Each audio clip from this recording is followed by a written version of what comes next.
Student, welcome back to another video. આપણે last લેક્ચરમાં નુપુરક સમુદાયની લાક્ષણિકતાઓનો અભ્યાસ કર્યો હતો. બરાબર. હવે આજના લેક્ચરમાં આપણે સંધિપાત સમુદાયની લાક્ષણિકતાઓ જોવાની છે. કયા સમુદાયની? સંધિપાત સમુદાય.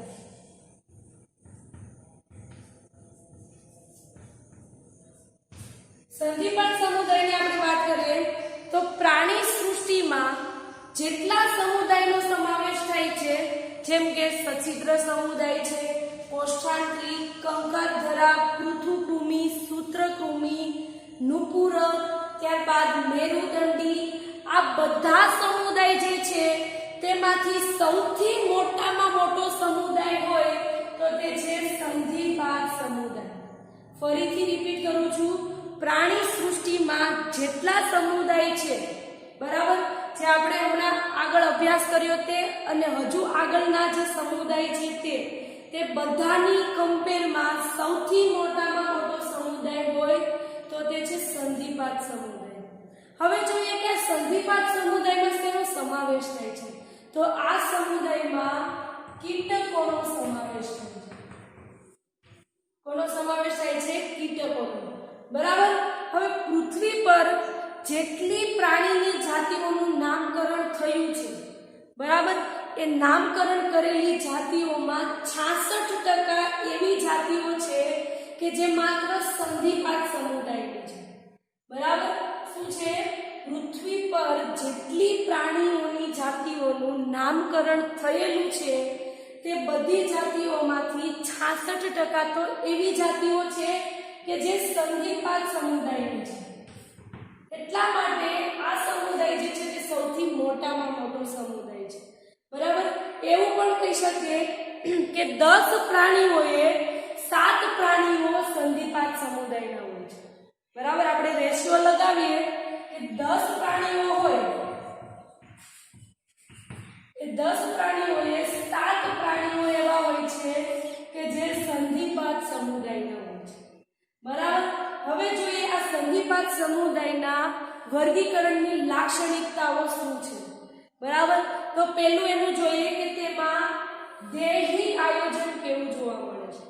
બરાબર. આયોજનનું સ્તર કેવું છે? તો સંધિપાત સમુદાયનું આયોજનનું સ્તર જે છે તે અંગતંત્ર સ્તરીય આયોજન છે. અંગતંત્ર સ્તરીય. બરાબર. મેં તમને લાસ્ટ લેક્ચરમાં નુપુરક સમુદાયમાં કીધું હતું કે હવે નુપુરક સમુદાય અને તેના પછીના બધા જ સમુદાયમાં હવે અંગતંત્ર સ્તરીય આયોજન જોવા મળશે. અને શું હશે? તેના દેહકોષ્ઠનો પ્રકાર. તો એ પ્રાણીઓ જે બધા હશે કેવા હશે? દેહકોષ્ઠી. બરાબર. હવે જોઈએ તેમાં સમમિતિનો પ્રકાર કયો છે. તો સંધિપાત સમુદાયના બધા જ પ્રાણીઓ જે છે તે દ્વિપાર્શ્વ સમમિતિ ધરાવે છે. બરાબર. નેક્સ્ટ જોઈએ ગર્ભસ્તર. તો ગર્ભસ્તર તો આપણને ખબર જ છે કે કોષ્ઠાંત્રી અને કંકાધરા આ બંને સિવાયના બીજા બધા સમુદાયમાં ત્રિગર્ભસ્તર જોવા મળે છે. રુધિરાભિસરણ તંત્ર જોઈએ તો સંધિપાત સમુદાયમાં ખુલ્લા પ્રકારનું રુધિરાભિસરણ તંત્ર જોવા મળે છે. શેમાં જોવા મળે છે? સંધિપાત સમુદાયમાં ખુલ્લા પ્રકારનું રુધિરાભિસરણ તંત્ર જોવા મળે છે.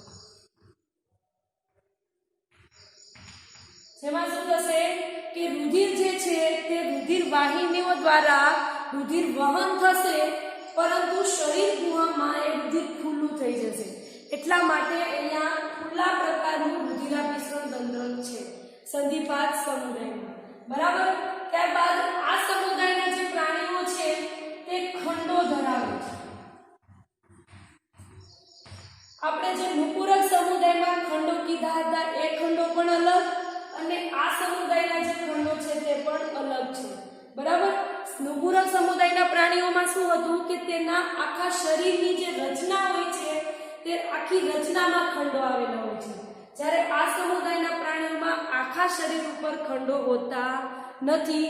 તમે નોટિસ કર્યું હશે કે આ સમુદાયના પ્રાણીઓમાં વંદો, માખી એવા બધાનો સમાવેશ થાય છે. તો એમાં ક્યારેય ખંડો એવી રીતે નુપુરક સમુદાયના પ્રાણીઓની જેમ હોતા નથી. બરાબર. હવે જોઈએ કે એનું શરીર જે છે, આ સમુદાયના પ્રાણીઓનું જે શરીર છે એ કેટલા ભાગમાં વિભાજિત હોય છે.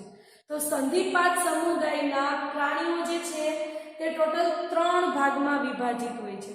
કયા કયા 3 ભાગ જોઈએ? જેમાં પહેલું છે ઉપરનો જે ભાગ હોય તેને શીર્ષ કહેવાય. શું કહેવાય? ઉપરનો જે ભાગ છે તેને શીર્ષ કહેવાય. ત્યારબાદ શીર્ષની નીચે ઉરસ આવેલું હોય છે અને ઉરસની નીચે ઉદરનો ભાગ આવેલો હોય છે.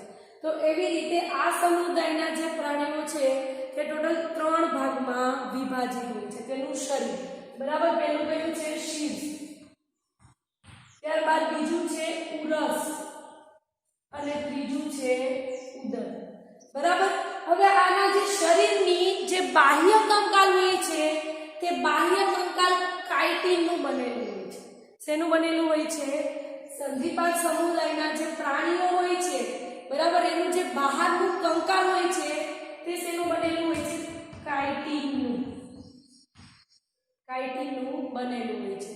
નેક્સ્ટ, હવે આપણે આ સમુદાયની કોઈ વિશિષ્ટતા કેવી હોય તો આપણે કહી શકીએ કે આ સમુદાયના પ્રાણીઓ જે છે તે સાંધાવાળા ઉપાંગો ધરાવે છે.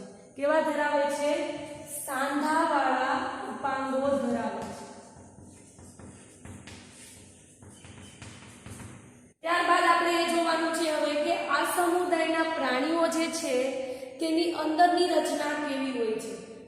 સંવેદના અંગો તરીકે શું આવેલું હોય છે, ત્યારબાદ તેમાં ઉત્સર્જન કેવી રીતે થાય છે અને તેમાં શ્વસનાંગો તરીકે શું આવેલું હોય છે એ બધું. બરાબર. તો ફર્સ્ટ જોઈએ તેમાં શ્વસનાંગો તરીકે શું જોવા મળે છે.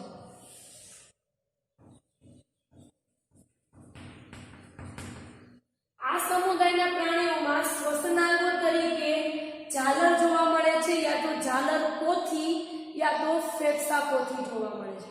શું જોવા મળે છે? શ્વસનાંગો તરીકે ઝાલર પોથી અને ફેફસા પોથી. બરાબર. ત્યારબાદ નેક્સ્ટ જોઈએ કે તેમાં ઉત્સર્જન કેવી રીતે થાય છે. બરાબર. તો આ સમુદાયના જે પ્રાણીઓ છે તેમાં ઉત્સર્જન માલપીઘીય નલિકા દ્વારા થાય છે. શેના દ્વારા થાય છે? માલપીઘીય નલિકા. હવે તમારે આ માલપીઘીય નલિકા શું છે એ ડિટેલમાં 7મા ચેપ્ટરમાં આવશે જ્યારે તમે વંદાનું પાચન તંત્ર ભણશો ત્યારે. અત્યારે ખાલી જણાવી દઉં છું કે વંદાનું જે પાચન તંત્ર હોય છે તેમાં આવી રીતે જે નલિકા આવેલી હોય છે તેમાં આવા ટાઈપની રચના હોય છે જેને માલપીઘીય નલિકા કહેવાય છે. અને આ માલપીઘીય નલિકા દ્વારા ઉત્સર્જન થાય છે આ સમુદાયના પ્રાણીઓનું. બરાબર. ત્યારબાદ નેક્સ્ટ જોઈએ તેમાં સંવેદના અંગો તરીકે શું આવેલું છે. બરાબર. સંવેદના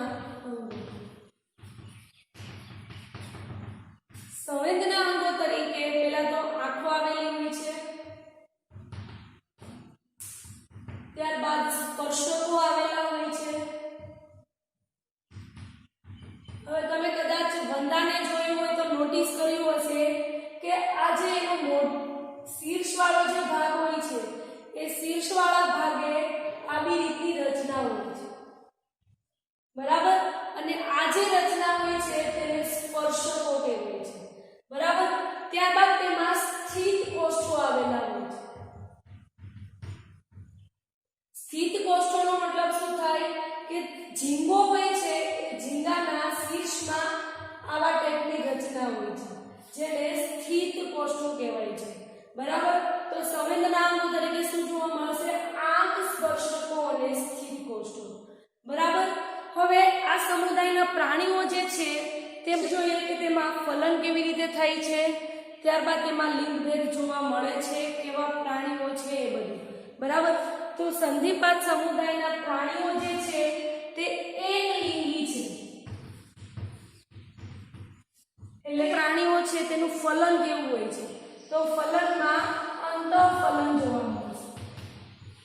અંતઃફલન બાદ હવે મેં તમને લાસ્ટ લેક્ચરમાં કીધું છે જ્યારે સછિદ્ર સમુદાયની વાત કરી હતી ત્યારે કે ફલન જે હોય છે એ ફલનનો વિકાસ શરીરની અંદર થાય છે કે શરીરની બહાર તેના આધારે પાછા બે પ્રકાર પડે છે, અંડપ્રસવી અને અપ્રત્યપ્રસવી. ઈંડા મૂકે એને શું કહેવાય? અંડપ્રસવી. તો સંધિપાત સમુદાયના પ્રાણીઓ જે છે તે ઈંડા મૂકે છે, બરાબર? તો એ પ્રાણીઓ કેવા થશે? અંડપ્રસવી. ત્યારબાદ એનો વિકાસ જોઈએ તો વિકાસ જે છે તે સીધો હોય છે, તો ઘણી વખત વિકાસ જે છે તે પરોક્ષ પણ જોવા મળે. સીધો થશે યા તો પરોક્ષ થશે, બરાબર? તો અહીંયા ફરીથી અહીંયા સુધી રિવિઝન કરી લઈએ. ત્યારબાદ આમાં કયા પ્રાણીઓનો સમાવેશ થાય છે એ જોઈશું. તો ફર્સ્ટ છે આ સમુદાય જે છે તે પ્રાણી સૃષ્ટિનો સૌથી મોટામાં મોટો સમુદાય છે, બરાબર? પૃથ્વી પર જેટલી જાતિઓનું નામકરણ થયું છે તે બધી જાતિઓમાં 66% સંધિપાત સમુદાયની જાતિઓ હોય છે, બરાબર? ત્યારબાદ 10 પ્રાણીઓ એવું કહી શકાય કે 7 પ્રાણીઓ સંધિપાત સમુદાયના હોય છે. નેક્સ્ટ જોઈએ અંગતંત્ર સ્તરીય આયોજન, દેહ કોષ્ઠી, દ્વિપાર્શ્વ સંમિતિ, ત્રિગર્ભસ્તર, ખુલ્લા પ્રકારનું રુધિરાભિસરણ તંત્ર અને તે ખંડો યુક્ત હોય છે, બરાબર? ત્યારબાદ આ સમુદાયના પ્રાણીઓ ટોટલ 3 ભાગ ધરાવે છે: શરીર, શીર્ષ, ઉરસ અને ઉદર, બરાબર? એનું જે બહિર્કંકાલ હોય છે તે કાઇટિનનું બનેલું હોય છે. ઉપાંગો જે હોય છે તે સાંધાવાળા હોય છે. શ્વસનાંગો તરીકે શું હોય છે? જાલરપોથી કે ફેફસાપોથી. ઉત્સર્જન શેના દ્વારા કરશે? માલપીઘીય નલિકા દ્વારા. સ્વવેદના અંગો તરીકે શું આવેલું હોય છે? આંખ, સ્પર્શકો અને ત્રીજું છે સ્થિત કોષો. એકલિંગી પ્રાણીઓ છે, અંતઃફલન જોવા મળે છે, અંડપ્રસવી છે, વિકાસ સીધો થાય યા તો પરોક્ષ રીતે થશે. હવે જોઈએ આ સમુદાયના કયા કયા પ્રાણીઓનો સમાવેશ થાય છે.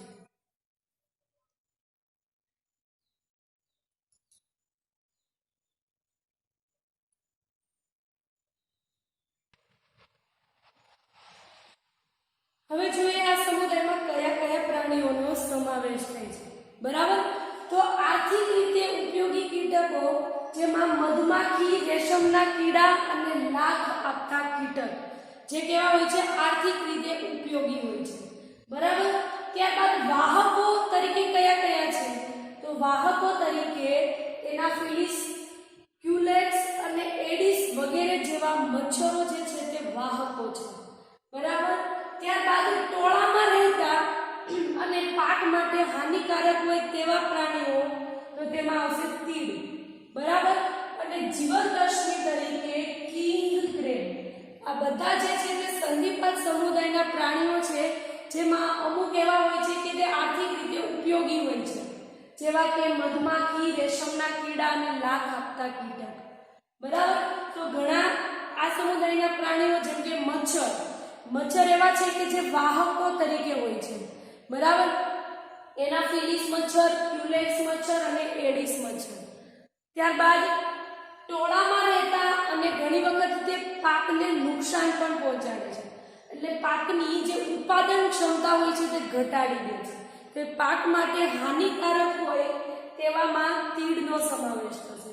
અને જીવંત અશ્મિ તરીકે કિંગ ક્રેબ. તો આ જે છે તે સંધિપાત સમુદાયના બધા પ્રાણીઓ છે અને આ સમુદાય જે છે તે બધા જ સમુદાયની કમ્પેરમાં સૌથી મોટામાં મોટો સમુદાય છે.